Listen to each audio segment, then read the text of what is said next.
¿Qué tal? Muy buenos días, bienvenidas a este nuevo consultorio en cope.es. Es miércoles y tengo de nuevo a mi derecha al doctor Esteban Pérez Almeida. Doctor, ¿qué tal? Muy bien, Javier, muy buenos días. Aquí estamos de nuevo para resolver todas las dudas que tienen los oyentes y usuarios de Cope y Cope.es sobre el coronavirus. Es nuestro ya, creo, séptimo consultorio. Hemos iniciado ya una relación, de amistad muy estrecha y yo creo que duradera. Sí. Y aquí vamos a estar, como digo, para dar respuesta a todas esas preguntas que nos siguen enviando ustedes al correo de participación @cope.es. Como siempre, al principio de este consultorio me gusta con el doctor un poco repasar las cifras actuales que tenemos, que nos ha ofrecido el Ministerio de Sanidad este miércoles de contagiados y fallecidos. De nuevo hay un pequeño repunte de fallecidos. Ayer hablábamos de 302, 303, hoy son 325. Pero a mí lo que me sorprende sobre todo es que en estos últimos días estábamos hablando de 1.200, 1.400 contagios a través de test de PCR. Y hoy justo hemos vuelto a subir, hemos dado un piquito hasta los 2.144. ¿Es un aviso? ¿Puede ser algo normal, doctor? Bien, vamos a ver, en cuanto a las muertes, sí que estamos en esas cifras entre 300, 350, 60. Esto quiere decir que ahí más o menos se va estabilizando y parece mentira que tengamos que hablar de estabilizar muerte. Pero bueno, es así, ¿no? Son aquellos enfermos que hace unos días estaban en situación pues grave y estaban en la UBI y en algunos, muchos de ellos salen bien y algunos tienen este desencadenante fatal, ¿no? En cuanto a las infecciones, bueno, yo lo que creo que significa es que por fin hay algunos test más de los que se nos estaba diciendo. Yo creo que si se hiciesen más test, esas cifras de contagios aumentarían aún más. Creo que esta parte, en cuanto a la lucha, al trabajo en contra del COVID, no está bien hecha. No está bien hecho porque tampoco tenemos pues a todos los profesionales que están disponibles trabajando, y no porque los profesionales no quieran, sino porque la administración es la que no quiere. Hay unos profesionales que están haciendo pues los test de PCR, que son los que están pues en el entramado de seguridad social y demás, pero hay otros muchos que son los que están en laboratorios de universidades, de lo que quiera, que están clamando a Dios y al gobierno para poder hacer las PCR, con lo cual tendríamos muchas más. Entonces en ese momento aumentarán los contagios, pero a mí no es lo que más me preocupa, Lo que más me preocupa es que se hagan muchos test, sino si como consecuencia de eso tenemos más contagios, pues bueno, bien, porque sé en dónde está el enfermo y sé cómo puedo pues atajar aquello. Esto es lo que se debería de haber hecho a finales de febrero, principios de marzo. Es una fase que es la fase que decían cuando salían en televisión y demás, de contención, aquí no va a pasar nada. Bueno, no hubiese pasado tanto si lo hubiesen hecho bien. Entonces en esta fase que no estamos ahora en la de contención, es decir, sería volver un escalón atrás, pues se trataría precisamente de eso, de coger a todo el personal que tenemos cualificado para hacer estas PCR, hacer muchas PCR y después tener mucho personal para localizar a quién ha podido contagiar esa persona, que ahora es muy importante que hagan eso. Han subido, pero ahora es muy importante que el gobierno haga eso, limitar lo que es ese contagio para también identificarlo y actuar sobre él. El gobierno anunció ayer ese plan de desescalada un poco ambiguo, incluso en algunos casos contradictorio. Empezamos ya la desescalada el sábado pasado con la salida de los niños a la calle, siempre con un padre, etcétera, etcétera. Y este sábado también vamos a salir el resto de la población. Todavía no se nos ha dicho de qué manera, si va a ser una hora también como con los niños, si va a ser en 1 kilómetro de radio, etcétera, etcétera. Y a partir del lunes entramos en esa fase cero que el gobierno ha considerado, donde por ejemplo se van a abrir establecimientos que dan comida para llevar a casa, y luego también abren las peluquerías. Y yo creo que ahora ahí nos preguntamos un poco qué medidas los clientes, que todos que tenemos así el pelo un poco largo ya queremos ir a la peluquería, qué medidas de seguridad debemos tener en cuenta a la hora de ir a las peluquerías, y también las medidas de seguridad que también deben tener los peluqueros cuando se pongan a trabajar en sus tiendas. Claro, porque la cola es importante, la lista todos vamos pidiendo, a estar todos ahí. Todos pidiendo números. Yo de la fase cero tampoco lo entiendo, porque a mí fase cero casi me dice que no hay nada, o hay o no hay, y si hay es uno, pero bueno, al margen de eso. Recuerdo cuando todo esto empezaba, y creo que lo hablaba contigo, Javier, cuando teníamos el tema de las peluquerías, yo decía que no lo entendía porque no debería de ser, es decir, cuando decían que sí, que las peluquerías sí, que iba a ser un servicio esencial y que se iba a estar abierto. Ahí está. Y en aquel entonces dijimos cuáles eran los cuidados que entendíamos que teníamos que tener, que yo creo que son los que debemos de tener ahora. La mascarilla es fundamental para uno y para otro. ¿Por qué?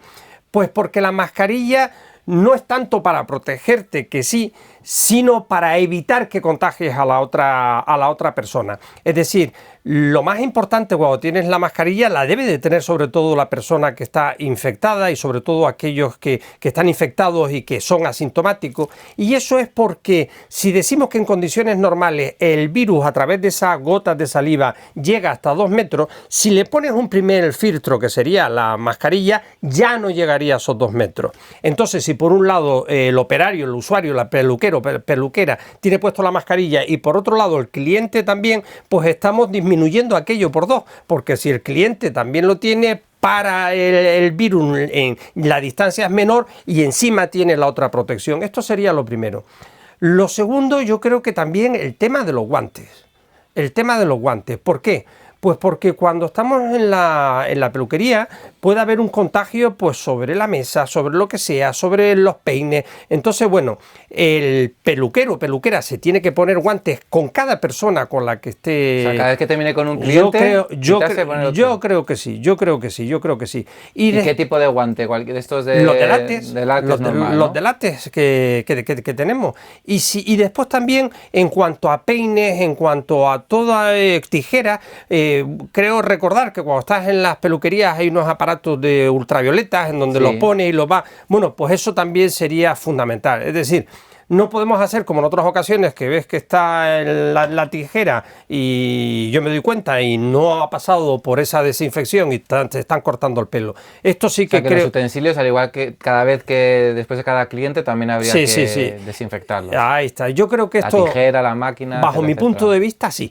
Y aquí no podemos andar, bajo mi punto de vista, también con paños calientes o templando gaitas, dilo como quieras. Es decir, yo creo que tenemos que ir a coger el toro por los cuernos y nada más castizo, el toro, y los taurinos también decir ahora que están en un momento muy malo, pues el toro por los cuernos. Sí, pues desde luego un rebrote sería fatal para nuestro sistema sanitario, incluso también para la moral de la propia ciudadanía que ha estado 2 meses encerrado. Totalmente. Lo que intentamos ahora es volver a aquella fase de contención anterior, vuelvo a decir finales de febrero, principios de marzo, en donde alguien decía incluso vamos a tener 3-4 casos, y eso no era así, en donde tenemos que ver primero aquellos casos, automáticamente identificarlo, automáticamente identificar a su entorno, y después la población, la ciudadanía, protegerse, porque esto también es de todos. Entonces yo me protejo no solamente por mí, sino por respeto también a la otra persona.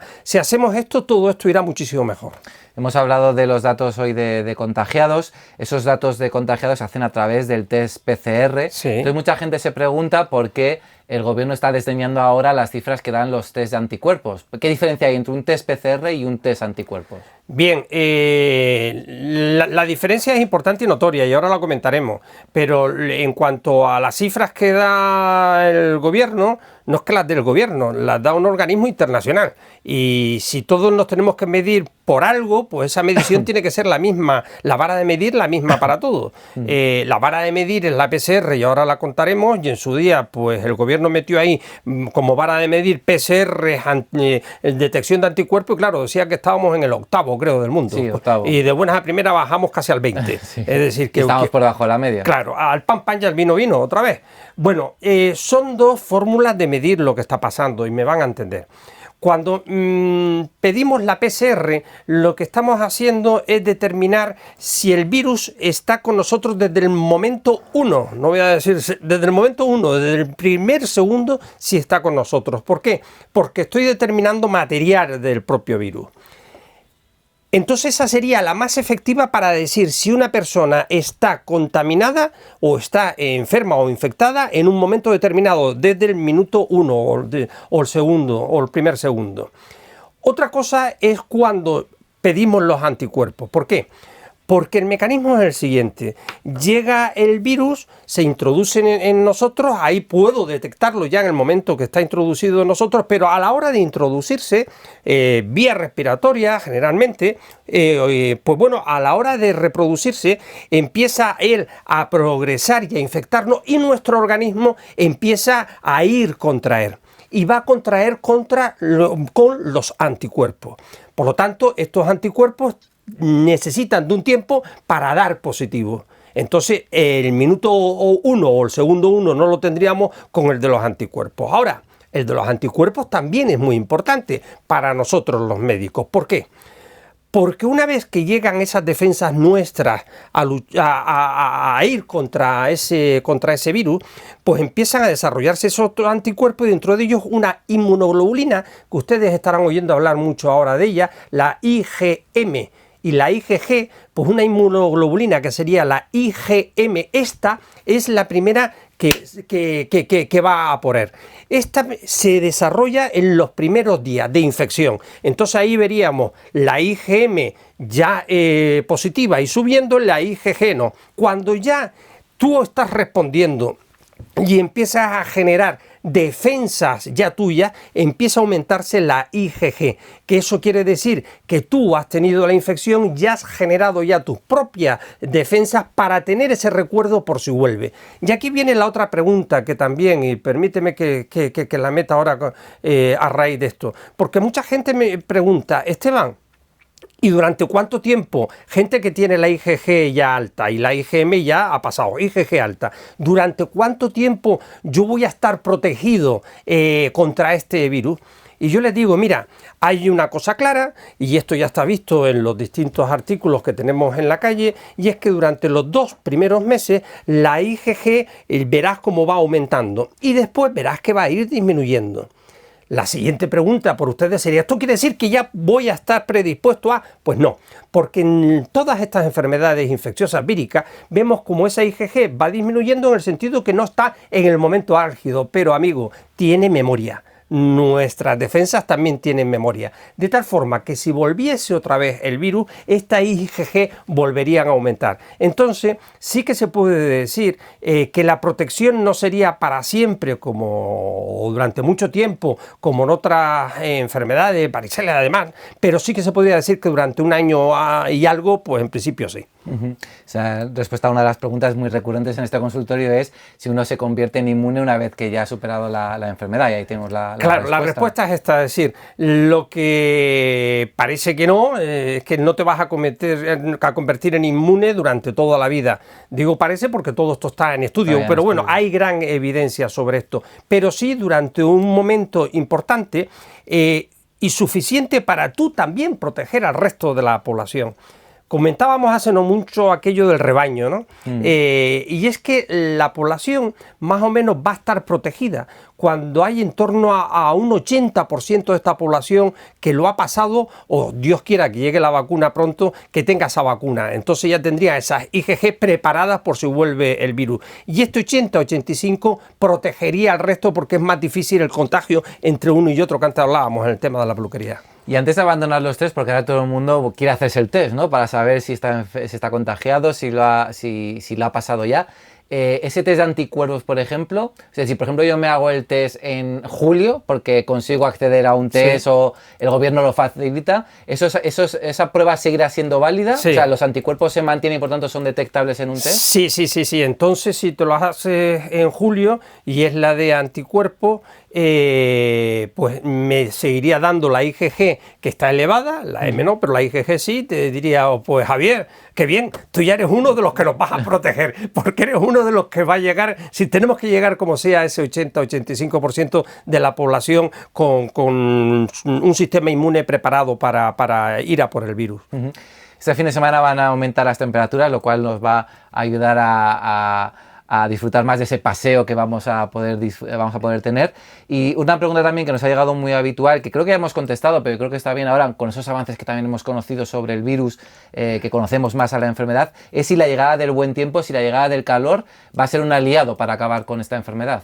Bien, sobre esto también se habla mucho, estamos recogiendo datos. No olvidemos que en países en donde hay calor, esto es lo primero que hay que decir, está también el COVID, es decir, que sigue estando ahí. Ahora, sí que parece que en líneas generales a los coronavirus lo que es el calor y la humedad pues no es lo mejor para ellos multiplicarse. Entonces, en principio deberíamos de, bajo esta hipótesis, decir que todo irá a mejor, que nos va a ayudar.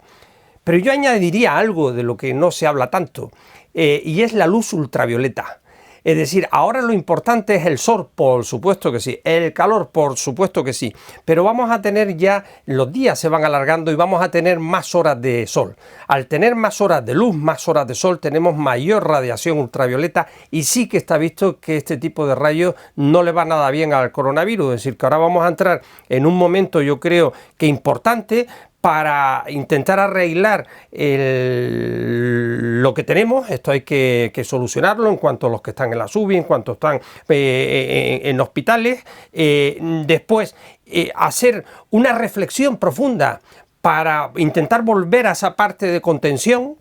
Y cuando hagamos esto ya tenemos sobre la mesa datos para que cuando vuelva el virus, que parece que puede volver, pues tenerlo preparado. Es decir, ya hemos avanzado mucho en los tratamientos, sabemos cómo, sobre todo, hay dos fases importantes en cuanto a las personas críticas, ¿no? Que sería esa fase de inflamación y después esa fase en donde se forman trombos. Sabemos cómo es cada una de ellas y sabemos los marcadores que tenemos que tener. Y dentro de esto hay un avance también importante, yo creo que muy importante, en donde se actúa con medicina personalizada contra el coronavirus, y me has oído bien. Es decir, yo determino tu analítica y tu sintomatología y en relación a ella personalizo el tratamiento. Es decir, que ahí tenemos también, iba a decir un mayor rigor, no, unos datos que son mayores recogidos de esta fase que hemos pasado terrible y sabemos lo que sí y lo que no. Eso por un lado. Y por otro lado, pues tener ya a los profesionales de la salud con sus protecciones, que nunca la hemos tenido. Que este dato sí que no sale todo lo que debe de salir. Es decir, que somos el país del mundo con un mayor número de contagios en el personal sanitario. Aún comparándolo con otros países como Alemania, que tiene mucho más población, o Italia, somos el país del mundo con más. Entonces, por favor, es el momento en donde hay que darle todo el material, de verdad, el material que funciona a los sanitarios para que cuando vuelva estemos preparados.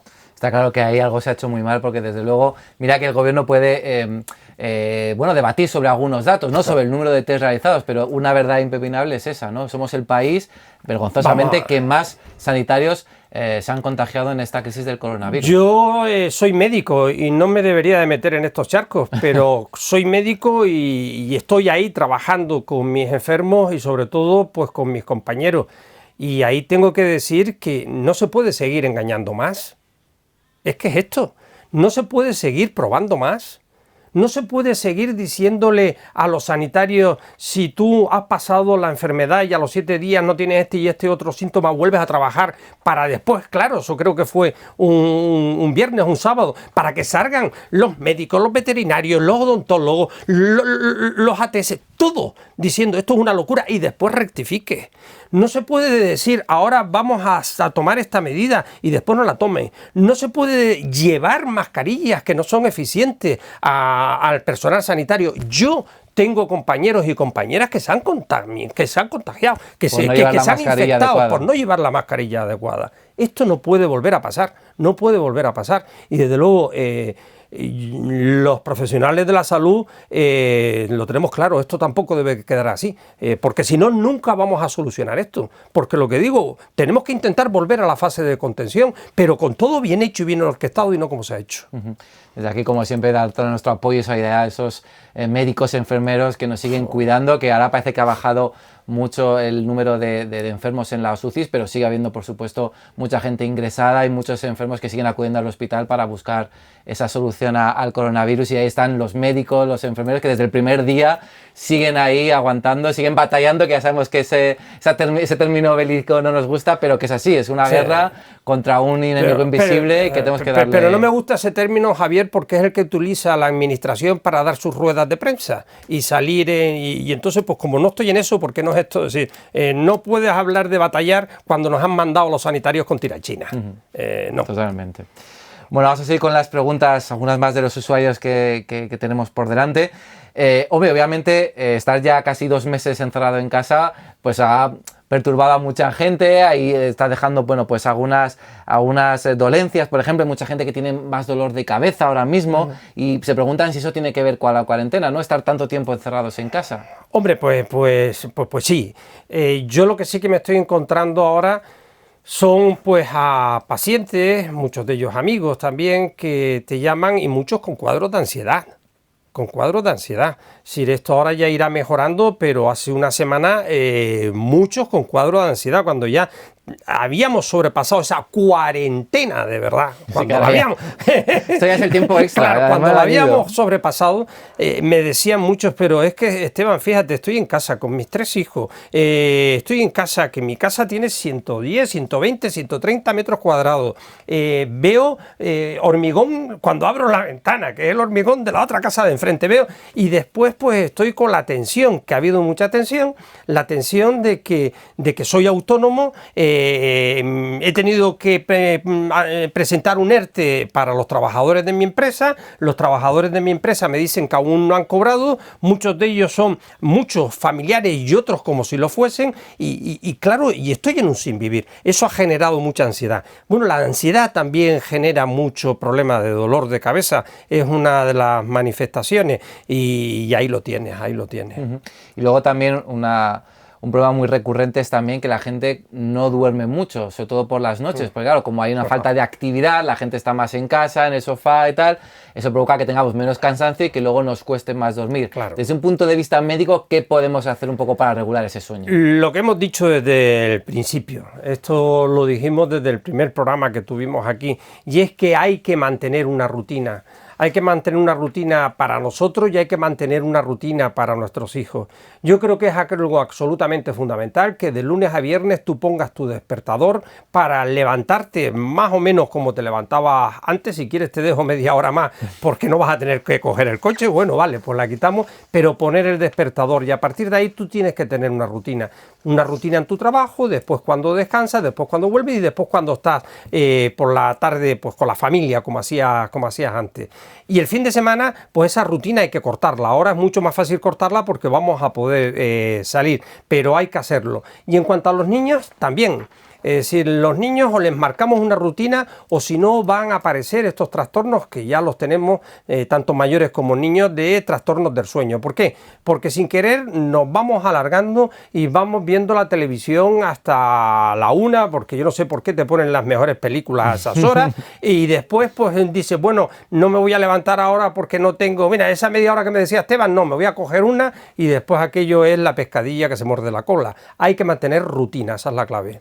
Y bueno, la última pregunta nos la hace Miguel Gómez de la Torre. Él dice que desde hace unos días observa que tiene como molestias en la garganta, acompañado de dolor de esternón y clavículas, como un nudo que le aprisiona un poco, que a veces nota como si le palpitara.